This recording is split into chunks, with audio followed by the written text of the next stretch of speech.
আজকে সকালবেলায় ঘুম থেকে উঠেই মনটা গেছে খারাপ হয়ে। ফোনটা চার্জ নিচ্ছে না, যদিও এটা আমার ফোনের পুরনো রোগ, কিন্তু তাও যখনই না ফোনটা এরকম হয় না, বুকটার মধ্যে ধরাস ধরাস করে ওঠে। কারণ আমার এই একটা ফোনের ওপরে বেস করে সমস্ত কিছু যা ভিডিও বানাচ্ছি রেগুলার, সেইগুলো অলির স্কুলের যা অ্যাক্টিভিটি, পড়া, সমস্ত কিছু প্লাস মানে সবটাই আমার এই একটা ফোনের উপরে। মাঝে আরেকটা ফোন ছিল, মানে নিয়েছিলাম আর কি, পুরোনো ফোনটাই সারাই করেছিলাম, কিন্তু ওটাও মাঝে এখন প্রবলেম হয়ে গিয়ে খারাপ হয়ে গেছে। তো ডিসপ্লেটাই খারাপ হয়ে গেছে হাত থেকে পড়ে গিয়ে। তো ওটাও ঠিক করব করে না আর হয়নি করা। তো তারপরে দেখছি যে যাই হোক চার্জ নিল, কিন্তু তারপরে আবার স্টোরেজ ফুল হয়ে গেছে, ভিডিও হচ্ছে না। তো আজকে গোটা দুপুরটা মানে গোটা দিনটাই আর কি ওই স্টোরেজ খালি করতে করতেই লেগে গেল। তাই ভিডিও স্টার্ট করতে করতে সন্ধ্যা হয়ে গেল। এখন সবাই মিলে রেডি হচ্ছে। এভরিওয়ান, গুড ইভিনিং, শুভ সন্ধ্যা। এখন ঘড়িতে 7:30 মতন বাজে। কালকে হচ্ছে ছট, তো আমার পাশের বাড়ি থেকে ছট পুজোর নেমন্তন্ন হয়েছে, মানে আজকে ওদের পুজো আছে, তো সেখানে যাব। ওখান থেকে যাব হচ্ছে সুরভিতে। দিদিভাই ভাইফোঁটার ট্রিট কিছু দেয়নি, হ্যাঁ, আর এত চিকেন মাছ টাছ এত খাওয়া হয়েছে, তো ওই সব দিকে যাব না। প্লেন নর্মাল ছোলা ভটোরা খাওয়া হবে আজকে রাত্রেবেলা, তো ছোলা ভটোরাও নিয়ে আসবো, আর তার সাথে আমরা ছোটোখাটো কিছু স্ন্যাক্সও খাবো। এই যে ঝিঙ্কুনাকুর করে সব রেডি হয়ে গেছে। এই যে বাচ্চা পার্টি, এই যে বাচ্চা নাম্বার 1, বাচ্চা নাম্বার 2, এরাও রেডি। তো চলুন যাওয়া যাক, ছোটোখাটো কিছু হালকা স্ন্যাক্স খাবো, আর আমাদের ছোলা ভটোরা নিয়ে ব্যাক টু হোম। তোমার ছোলা ভটোরা কটা খাবে? হ্যাঁ, একটা তো হয়ে যাবে। তো মাঝরাত্রে খিদে পেলে কিন্তু খাবার নাই। ব্যাস ব্যাস ব্যাস ব্যাস ব্যাস, আর দেবো না। এই যে মেলার পপকর্ন। এই চল, যাবি? একটা নিমন্ত্রণ বাড়ি যাবো, তারপরে ওইখান থেকে যাবো, চল।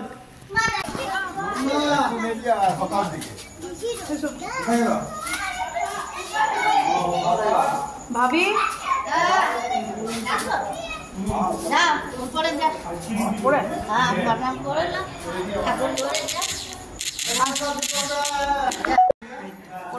ছট পুজো নিয়ে খুব একটা আইডিয়া নেই, মানে বিয়ের আগে আমি জানতামই না। মানে স্কুলের যে দিনলিপি ছিল, সেই দিনলিপিতে ছট পুজো বলে উল্লেখ থাকতো ঠিকই, কিন্তু না সেটাকে আমি ভাবতাম যে ছট আবার কি, ছট আবার কোনো পুজো হয় নাকি, আং বাং চাং এরকম একটা কিছু ভেবে নিতাম। হ্যাঁ, কিন্তু বিয়ের পরে জেনেছি যে ছট পুজোটা কী, কীভাবে করে, কি করতে হয়। মানে বিহারিদের কিন্তু এই ছটটা কিন্তু বিশাল বড় পরব। ওরা এটাকে খুব নিষ্ঠা সহকারে করে, এমনকি পেঁয়াজ রসুন সমস্ত কিছু, মানে আমি এই ভাবির কাছ থেকেই জেনেছি যে 15 দিন আগে থেকেই, 15 দিন নয় সরি, 1 মাস ধরে ওরা নিরামিষ খায় এই ছটের জন্য।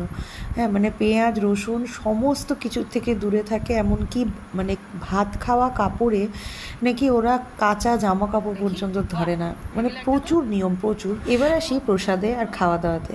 তো গতকাল মানে ছট পুজোর আগের দিনকে হয় হচ্ছে লাউ ভাত, লাউয়ের সবজি, লাউ দিয়ে সবজি বানিয়ে খাওয়া হয়। শুধু লাউই খাবে, লাউ ডাল এসব, লাউ ছাড়া অন্য কিছু নয়। তারপরে আজকে মানে যেদিন ছট পুজোর আগের দিন, মানে গত বছরের পুজোটা যে সমাপ্ত করবে, সেই সময় প্রসাদ হচ্ছে ক্ষীর। ক্ষীরটা কম্পালসারি থাকবেই, ক্ষীরের সাথে রুটি, অনেকে রুটি দিয়ে করে বা অনেকে ক্ষীর, শুধু ক্ষীরও দেয়। যেমন এই ভাবি দিয়েছিল হচ্ছে ক্ষীর, ক্ষীরের মধ্যে গুড়, দুধ, কলা এসব দিয়ে, মানে ওই এক একজন এক এক রকম, ঠিক আমাদের লক্ষ্মী পুজো সরস্বতী পুজোর মতন। ওকে, এবার বেরোচ্ছি। ভাবির বাড়ি থেকে আস্তে আস্তে সেই 9:15 বেজেই গেল। 9টায় সুরভি বন্ধ হয়ে যায়, তাই টোটো ডাকলাম, টোটো করে যাব। এখানে ব্যাডমিন্টন খেলে।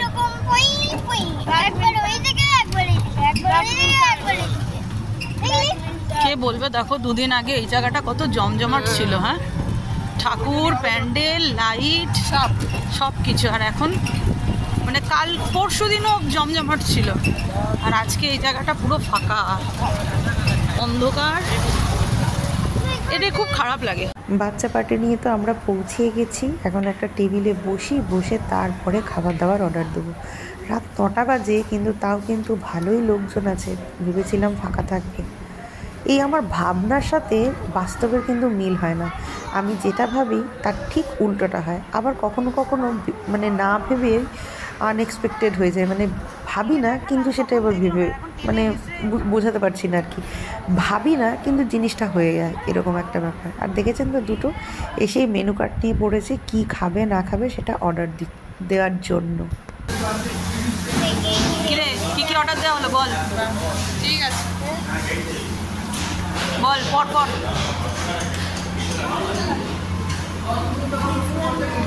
তোর পড়তে পড়তে চলেও এলো।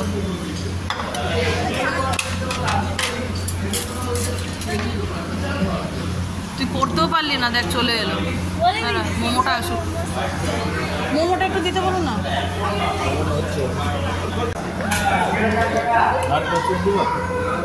স্যুপ দাও।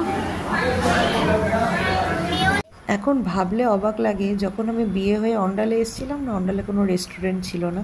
সুরভিটা ছিল, কিন্তু তখন এত কিছু আইটেম থাকতো না, ওই ছোলা বাটোরা, ইডলি আর ধোসা এসবই থাকতো। আর এখন মানে ডে বাই ডে অন্ডাল অনেক উন্নত। হ্যাঁ, এখন এই ফুড কোর্টটা হওয়াতে অনেক সুবিধা হয়েছে, মানে ইচ্ছে করলে পরে মানুষ একটুখানি গিয়ে কোথাও বসে খেতে পারবে। একটা টাইম ছিল যে অন্ডালে কোথাও বসে সেরকম খাওয়ার জায়গা ছিলই না। হ্যাঁ, ওই দিন পাল্টাচ্ছে, সময় পাল্টাচ্ছে, এখন বেশ ভালো লাগে। হ্যালো বলি, কেমন বলির পিপি? আমাদের খাওয়া দাওয়া কমপ্লিট, আর রাতের জন্য নিয়েও নিলাম। আমরা এখানে হালকা স্ন্যাক্সই খেয়েছি, আর রাতে বাড়িতে নিয়ে নিলাম, বাড়িতে ছোলা বটোরা খাওয়া হবে। মা, মিস্টার দাস সব বাড়িতে থাকবে। মিস্টার দাসের আবার আজকে নাইট, মিস্টার দাসের নাইট না থাকলে পরে সবাই মিলেই চলে আসতাম। ফুড কোর্টটা তো সুরভির অনেক পরে হয়েছে, মানে রিসেন্ট 1.5 বছর কি 2 বছর হবে ফুড কোর্টটা হয়েছে।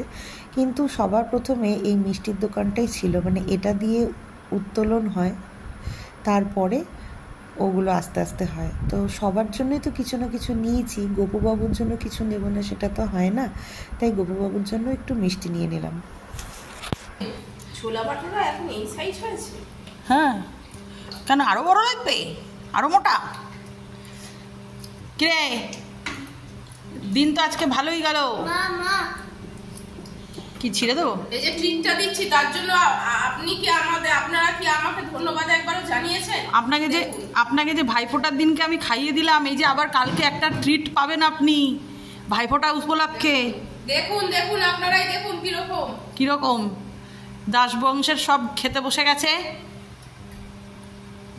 খাচ্ছেন সেটাও তুলুন। হ্যাঁ, আমিও খাবো। এই যে আমার, ও যে মিস্টার দাস আকেলা, যে হাঁটতে পারবে সেই যাবে, যে হাঁটতে না পারবে সে বাড়িতে থাকবে, পরিষ্কার কথা। আমি কিন্তু কালকে টোটো ভাড়া দিতে পারবো না, আর টোটো কালকে থাকেও না, অ্যাভেলেবেল থাকেও না টোটো।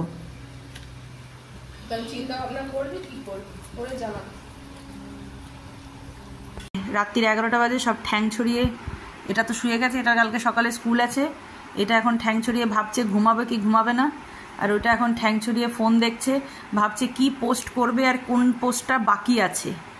হ্যাঁ, মানে বিকেলবেলায় গেছিলো রেস্টুরেন্টে, বিকেলবেলা বলছি, রাত্রেবেলা রেস্টুরেন্টে গেছিলো, সেইটা নিয়ে এখন পোস্ট করছে। বেশ ভালো।